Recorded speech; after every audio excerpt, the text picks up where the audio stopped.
We're here today because the bridge has now back to normal. The resurfacing was completed and 4 lanes are now open for cars, in addition to the south cantilever now available for pedestrians and cyclists and mobility scooter users. The project's been challenging on a number of fronts. We had some issues right at the start of the project with some initial delays. The team has worked really hard to pull that delay back, and as a result we have actually finished 2 weeks ahead of our rescheduled date in the end of October.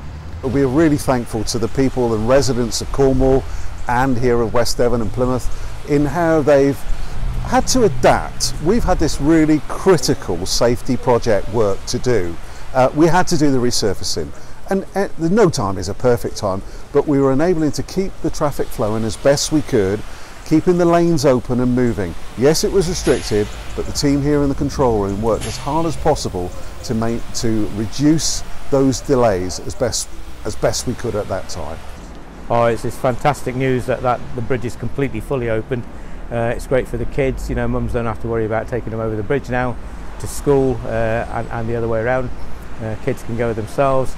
The shops in Saltash, I know quite a few of the owners. They're really pleased that this disruption is finally over. And even on the St Budo side, you know, the shops are quite pleased that traffic is now moving as normal. This isn't a normal road. This is a bridge.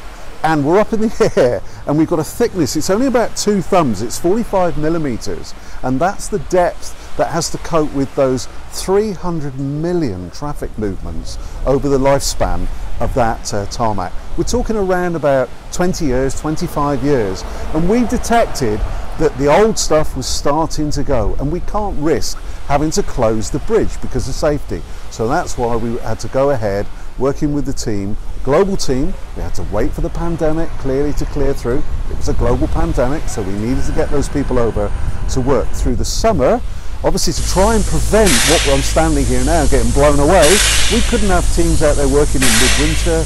We also needed the temperature so that things would set within proper times and to the proper standards. So it had to be done in those June to October months. This is a project, a once in a 20-year project to extend the life of the bridge.